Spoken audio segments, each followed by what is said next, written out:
Hey guys, welcome back. It's your girl Avori, and today is a very bittersweet day because today we have unveiled the mole and we're going to discuss everything, but also the journey of the mole is over. The mystery has been solved. There is no more speculation. There's no more people putting out their opinions and going back and forth with different ideas and strategies. And on top of that, we probably are going to have to wait another year if they decide to renew the mole for a season 3. Before we dive into these episodes, I want to let you guys know that the success of the show determines whether or not we get a season 3. So if you love the mole, please make sure you share it with your friends and family, talk about it on social media, and yeah, hopefully, fingers crossed that Netflix renews this show for a season 3. But let's dive into this finale and discuss all of the highlights, the lowlights, everything in between, because we have some more tea to spill. So let's start with a little recap, starting with episode 9. Hannah comes back and she reveals to the group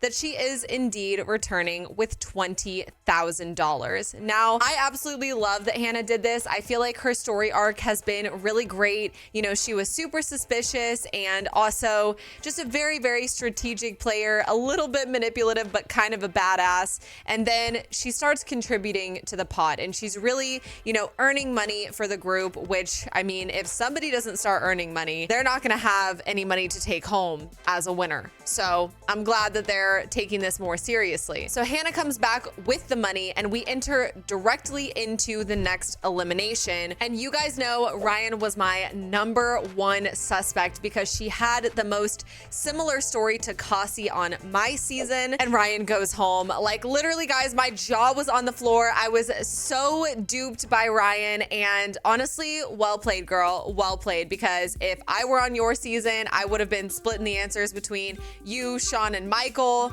Maybe a little bit of Muna, who knows? But up until this point, I was pretty certain that it was Ryan, and now I don't know what to do with my life. And not only that, but I'm so glad I wasn't in this season because this is absolutely brutal to only have 6 players left and for it to be a double elimination. That's intense. So Ryan goes home and then Deanna goes home. And when Deanna went home, it really didn't do anything for me other than I was just sad to see her go. I was never really suspicious of her in the first place, so seeing her go home didn't really narrow my list, but Ryan was a big one, and now I am 100% narrowed in on Sean and Michael. So it's final 4, and we've got Hannah, Muna, Michael, and Sean. And I don't know how reality TV always ends up this way, especially in competitions, but can I just say I absolutely love the diversity of this final 4.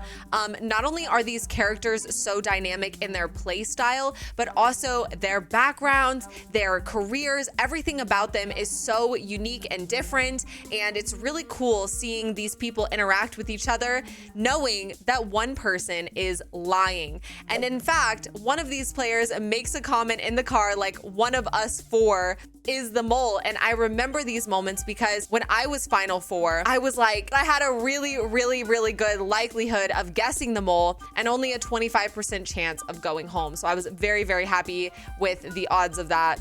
Unfortunately, we know how that turned out, but it is really crazy to know that 1 of 4 people is the mole. Okay, let's talk about this art mission challenge. So the players enter in an art museum and their goal is to find artifacts that have a monkey tail facing a certain direction. And I'm honestly really surprised that someone found that because I don't think I would have seen that, to be honest with you. It's such a tiny detail. So the players agree on putting Michael in the position of the person that's hoisted in the air. I am so beyond confused by this, guys. Like, of anyone, it seems that Hannah or Muna should have been hoisted in the air. Like, it just does, it's the math ain't mathin'. I don't understand why everyone agreed to this very, very silly decision in which they would have to actually use their muscle to quite literally hoist probably the heaviest person there. He's a guy, he's taller, and you know, if him or Sean would have nominated to be in that position, it just wouldn't have made sense. So I don't know why they chose Michael, but they do. Furthermore, as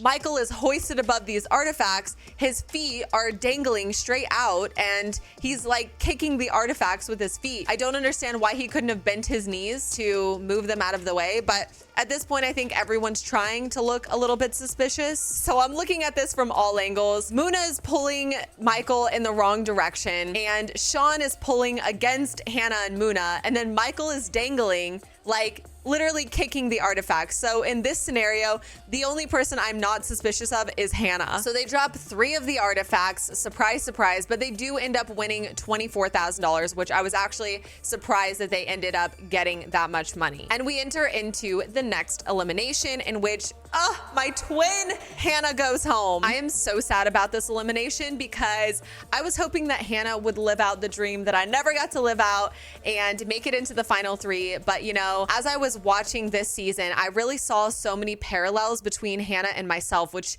never made me suspicious of her. The only unfortunate thing as a viewer is that when Hannah goes home, if you're not suspicious of her, this really doesn't help in solving the case of who's the mole, because there's still 3 very suspicious people left. At this point, I'm nailing my sights in on Sean or Michael, and mostly Sean, and I'm pretty certain that it's one of these 2. So we enter into the last mission. Sean sabotages 15K. Michael literally like purposefully sabotages as well. And like at this point, I've ruled Muna out. It's either Sean or Michael, and I'm almost 100% certain it's Sean. And this is crazy too, because Sean was my gut instinct, but Ryan had me like for a while, and then Sean just really nailed it in this last mission that he was the one that was most suspicious. We then get to the finale, and Sean reveals himself as the mole. Oh my gosh, amazing performance. But now we get to see who the winner is, and they only won by 2 points. The winner ends up being Michael, and I'm so happy for him, but really sad for Muna. I was rooting for her the entire time. Also, I think she would have been a great mole, but still really happy for Michael, and to see what Sean reveals his sabotages were during the entire season. Also, I just want to point out, I love that everyone seems so genuinely happy for Michael. Like, he played the game so well, and I know that this is going to be a lot about Sean and his sabotage, but I just want to take a second to acknowledge Michael had the best poker face. He stayed very anonymous in character the entire time. He was suspicious, and he also figured out who the mole was and nailed it in. And that is super commendable. And it seems like everyone's genuinely happy for him. So I love seeing that. It's such a wholesome moment. Again, sad for Muna, but you know, she made it far, and I know she's going to do great things after this. So Sean reveals all of his sabotages, and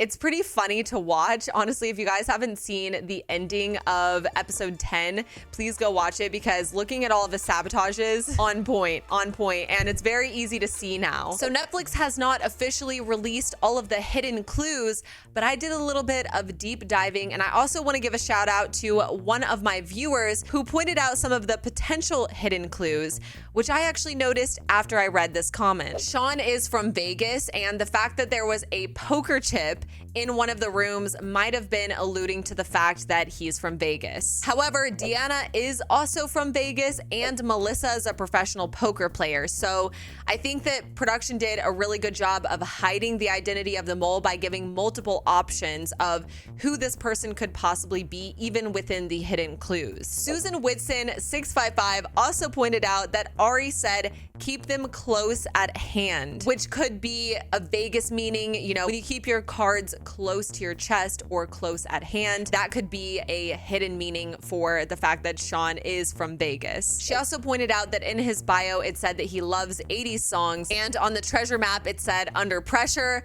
That one might be a stretch, but if that's a hidden clue, like, kudos to you for calling this out. Something that I personally did notice is the fact that Sean on IMDb has been seen in multiple movies as an actor, and I think that this is something that I didn't really associate with the show in any way, because Jacob on my season was also an actor, but they did have a scene in which they were in the cinema watching movies, and some people in the comment section were saying that maybe that cinema mission was alluding to the fact that he's an actor. But did you guys notice any more clues before Netflix releases what they are? Let me know in the comments below, and I hope you guys enjoyed this episode, and I'm so freaking happy that this show had a season 2. I hope you guys enjoyed this little recap, and again, if you guys love this show and you want to see it again, make sure you share with your friends and and family and get people watching, because the more views this show has, the more likely it is to renew for a season 3. As always, don't forget to hit the subscribe button and like this video if you like it, and I'll see you next time.